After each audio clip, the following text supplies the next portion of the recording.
Assalamualaikum warahmatullahi wabarakatuh. Di video ini saya akan menjelaskan estimasi perkiraan permintaan.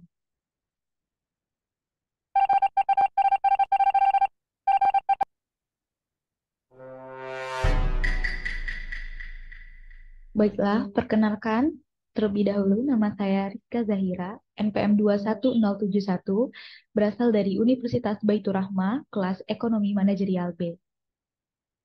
Nah, di video ini yang akan saya bahas yaitu ada 4 materi, yaitu pengertian estimasi permintaan, pendekatan estimasi permintaan, tahapan estimasi permintaan, perkiraan permintaan dalam membuat keputusan. Nah, yang pertama akan kita bahas yaitu pengertian estimasi permintaan. Apa sih estimasi permintaan itu? Nah, seperti yang sudah ditampilkan dalam video ini, estimasi permintaan ini adalah menentukan bagaimana faktor-faktor mempengaruhi permintaan. Perkiraan atau estimasi yang dimaksudkan adalah untuk mengurangi ketidakpastian di masa datang yang akan kita hadapi dalam pengambilan keputusan. Next, kita bahas pendekatan estimasi permintaan. Nah, pendekatan estimasi permintaan ini terbagi dalam dua bagian, yaitu ada pendekatan riset pasar dan pendekatan analisis regresi. Nah, yang pertama akan kita bahas yaitu pendekatan riset pasar. Pendekatan riset pasar ini memiliki tiga cara, yaitu survei konsumen, eksperimen pasar, dan klinik konsumen. Nah, cara pertama yaitu survei konsumen merupakan survei yang melibatkan sejumlah konsumen sebagai sampel tentang bagaimana mereka akan bereaksi terhadap perubahan tertentu dalam faktor-faktor yang mempengaruhi permintaan. Nah, sebagai contohnya, kita membuat formulir yang berisi berbagai pertanyaan terkait suatu produk dan layanan bisnis untuk di mata pelanggan nantinya. Namun, survei konsumen ini memiliki kelemahan. Seperti mungkin sulit bagi responden mengingat informasi atau mengatakan kebenaran tentang pertanyaan yang kontroversial. Nah, untuk itu, mengatasinya dilakukanlah observasi dengan cara mengumpulkan informasi tentang preferensi konsumen dengan mengamati bagaimana mereka membeli dan menggunakan produk. Nah, cara kedua yaitu eksperimen pasar, merupakan metode untuk mengetahui reaksi konsumen berkaitan dengan kuantitas yang akan dibeli apabila terjadi perubahan pada faktor-faktor yang mempengaruhi kuantitas yang diminta dari suatu komoditi yang dilakukan di pasar yang sesungguhnya. Nah, misalnya ada sebuah pasar regional perusahaan itu dapat memotong harga produknya sebesar 10% dan membandingkan reaksi penjualan pada pasar tersebut dengan pasar regional lainnya. Nah, kemungkinan perusahaan tadi dapat meningkatkan promosi di pasar tertentu untuk menilai dampak dari suatu perubahan sebelum menanggung biaya dan resiko yang lebih besar untuk melakukan perubahan tersebut di seluruh wilayah.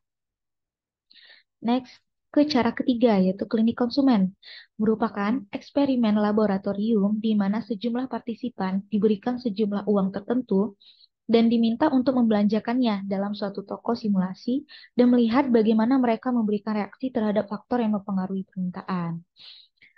Namun, klinik konsumen ini pastinya lebih efektif dibanding survei konsumen karena klinik konsumen memiliki pengontrolan lingkungan yang lebih baik sehingga dapat menghindari kekurangan dari eksperimen pasar. Namun, dari tiga cara riset pasar ini sangat jarang digunakan oleh perusahaan. Yang sering digunakan oleh perusahaan itu pendekatan analisis regresi. Karena pendekatan analisis regresi ini dinilai lebih bermanfaat untuk perkiraan permintaan karena analisis regresi lebih objektif dibanding riset pasar tadi dan mampu memberi informasi yang lebih lengkap dan lebih murah dibandingkan dengan riset pasar. Oleh karena itu, perusahaan lebih sering menggunakan pendekatan analisis regresi.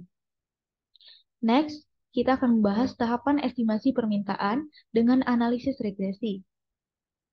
Nah, tahapan untuk melakukan estimasi permintaan dengan analisis regresi ini memiliki 5 tahapan.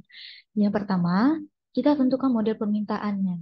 Seperti yang sudah ditampilkan di video ini, yaitu QX sama dengan FX1, X2, X3, dan seterusnya. Atau bisa juga dengan QX, FPX, FPX, IX, SX. Nah, seperti itu modelnya. Lalu kita mengumpulkan data dari variabel. Datanya berupa cross-section atau data time series. Nah, langkah ketiga, kita menentukan bentuk persamaan permintaan. Gunanya untuk membedakan apakah persamaan ini linear atau persamaan tidak linear. Lalu langkah keempat, kita melakukan perhitungan persamaan regresi. Nah, yang terakhir kita akan menguji hasil regresinya dengan 4 hal, yaitu uji tanda, uji signifikansi, uji determinasi, dan uji penyimpangan regresi. Next, kita bahas perkiraan permintaan dalam pembuatan keputusan manajerial. Nah, di video ini saya memberikan contoh, yaitu seorang manajer pemasaran yang ingin memperkirakan besarnya kuantitas yang dibeli atas produk perusahaan terkait dengan iklan yang dilakukan untuk mendukung penjualan suatu produk. Manajer tersebut mempunyai dugaan bahwa semakin banyak dilakukan iklan, makin banyak pula kuantitas yang diminta. Nah, manajer itu memutuskan untuk menggunakan analisis regresi yang dipandangnya lebih sesuai dengan data yang didapatkan. Sesuai dengan pendekatan analisis regresi, langkah yang harus dilakukan adalah sebagai berikut. Seperti yang slide sebelumnya, ada 5 langkah untuk pendekatan analisis regresi ini. Nah, yang pertama kita menentukan model permintaannya. Dalam contoh ini, karena terdiri dari 2 variabel, yaitu kuantitas yang diminta, itu sebagai variabel dependen Y, dan iklannya sebagai variabel independen X. Jadi modelnya dapat kita tuliskan Y sama dengan Fx. Nah, langkah keduanya kita mengumpulkan data variabelnya dari 10 bulan sejak peluncuran produk, yaitu Januari 2020 dan berakhir di Oktober 2020. Nah, ini dia datanya. Nah, nanti di soal yang akan kita ketahui itu kolom tahun, kolom iklan, dan kolom penjualan. Yang akan kita cari adalah kolom selanjutnya ini, yaitu XT dikurang X bar, YT dikurang Y bar. Nah, seperti yang sudah ditampilkan di video ini. Nah, di XT dikurang X bar ini, di baris pertama kita mendapatkan angka min 2. Itu datangnya dari mana? Seperti rumusnya, yaitu XT dikurang X bar. 10 dikurang X barnya min 12. X barnya, maaf, X barnya itu 12. Maka didapatlah hasil minus 2.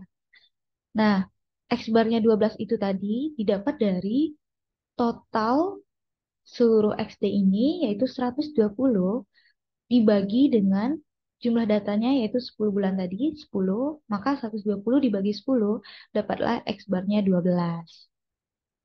Di kolom penjualan juga seperti itu, Y barnya didapat dari 500 dibagi 10, maka hasilnya 50. Nah, di kolom YT kurang Y bar, kita dapat angkanya minus 6. Ini datangnya dari, nih, dilihat dari kolom penjualan yaitu 44 dikurang 50, makanya hasilnya minus 6. Nah, di kolom selanjutnya yaitu XT dikurang X bar dikali YT dikurang Y bar. Tinggal dikalikan saja minus 2 dikali minus 6. Maka didapat hasil 12.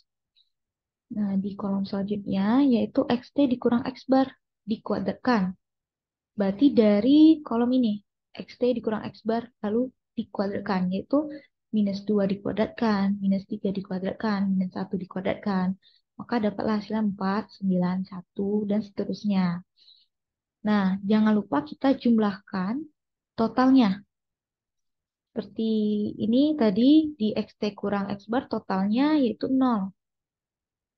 Di YT dikurang Y bar totalnya 0. Nah, di sini totalnya 106. Di sini totalnya 30. Supaya nanti mempermudahkan kita mencari persamaan regresinya. Next, kita menentukan bentuk persamaannya. Seperti yang di video ini, persamaannya yaitu YT sama dengan A ditambah BXT. Nah, di langkah keempat kita menghitung persamaan regresinya. Nah, untuk mencari persamaan regresinya, yang pastinya kita akan mencari B dan A-nya terlebih dahulu. Nah, rumus B-nya ini yaitu sigma XT dikurang X bar dikali YT dikurang Y bar dibagi sigma XT dikurang X bar dikuadratkan. Nah, ini datangnya dari ini tadi, di tabel nih. Nah, ini dia jumlahnya. Sigma itu jumlahnya, jumlah tabel ini yaitu 106 dan dibagi tadi jumlah tabel ini yaitu 30. Maka hasilnya 3,533. Didapatlah B 3,533. Nah, kemudian kita akan mencari A-nya lagi. A-nya di sini rumusnya Y bar dikurang B dikali X bar. Y barnya seperti yang kita ketahui tadi di tabel, yaitu 50. Dikurang 3,533. B yang kita cari tadi. Dikali X barnya 12. Di tabel sudah diketahui X barnya 12. Maka dapatlah hasilnya 7,60. A dan B-nya sudah kita dapatkan, kita masukkan ke dalam bentuk persamaannya tadi. Ya, yang mana tadi bentuk persamaannya itu YT sama dengan A ditambah BXT. Nah, A-nya 7,60 ditambah B-nya 3,53 kali X. Oke, next. Nah, apa sih artinya A dengan B tadi? Nah, A yang hasilnya 7,60 tadi, artinya kuantitas yang diminta atas produk tersebut akan bernilai 7,600 jika tidak ada iklan yang ditayangkan. Ya, dibentuk persamaannya jika nilai X-nya ini 0, X-nya ini iklan. Maka 7,60 ditambah 3,53 dikali 0. Makanya di sini dijelaskan kuantitas yang diminta atas produk tersebut akan menilai 7,600 jika tidak ada iklan ditayangkan. Nah, sedangkan koefisien regresi yang B-nya itu menunjukkan besarnya elastisitas permintaan terhadap iklan. Jadi tadi B-nya kita dapat 3,53, itu berarti setiap penambahan satu kali tayangan iklan akan berdampak pada meningkatnya kuantitas yang diminta, itu sebanyak 3.530.000. Nah nih contohnya, misalnya iklan yang diminta yang akan ditayangkan itu satu, maka kita tinggal masukkan rumusnya di X1 itu tadi, dapatlah hasilnya 11,13. Artinya berarti 11.130.000. Nah, jika iklannya yang diminta 5, berarti kita tinggal kalikan 5. 7,60 ditambah 3,53 dikali 5. Maka dapatlah kuantitas yang akan diminta atas produk itu yaitu 25,25. Atau dalam bentuk rupiahnya 25.250.000. Dan gitu seterusnya. Nah, yang terakhir kita uji hasil regresinya. Yaitu dengan yaitu menggunakan perkiraan, maaf, seperti yang sudah dijelaskan di slide sebelumnya, tadi ada uji T dan uji F, uji koefisien regresi B, di mana B bertanda positif, atau uji keduanya, uji signifikansi dengan uji T. Uji ini dimasukkan untuk menguji hipotesis bahwa B adalah signifikan. Nah, lalu ada uji kecocokan model atau R kuadrat, yaitu untuk mengukur proporsi perubahan total variabel terikat Y yang dijelaskan oleh variasi variabel bebas F. Begini deh. Nanti di soal itu yang akan kita ketahui yaitu kolom tahun, kolom YT, di kolom Y bar T. Sama seperti tadi, kita mencarinya sesuai rumus yang sudah disajikan. Nah, kita akan mencari R kuadratnya.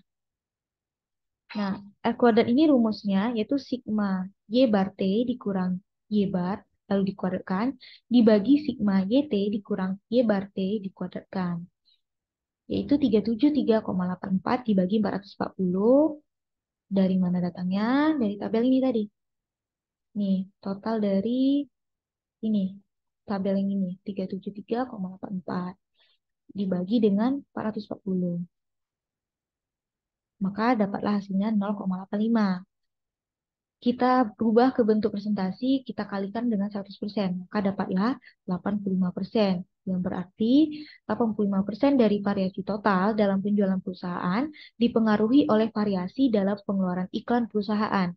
Nah, sisanya sebesar 15% itu ditentukan oleh variabel lain selain iklan. Lalu kita juga mencari koefisien korelasi atau eh, tandanya itu R kecil. Nah, untuk mencari koefisien korelasi ini, kita tinggal mengakarkan R square yang kita cari tadi, 0,85. Berarti 0,85 tadi ini diakarkan, maka dapatlah koefisien korelasinya, yaitu 0,92. Nah, artinya Variabel X dan Y mempunyai hubungan positif dan kuat. Kenapa? Karena koefisien korelasinya itu besar dari nol. Nih, seperti yang sudah dijelaskan di video ini, besarnya R akan ditentukan dari tanda R besar dari nol, artinya hubungannya positif. Kalau R kecil dari nol, berarti hubungannya negatif. Nah, yang kita dapatkan 0,92 R-nya. Maka itu besar dari nol. Artinya hubungannya positif. Nah, sekian yang dapat saya sampaikan. Wassalamualaikum warahmatullahi wabarakatuh.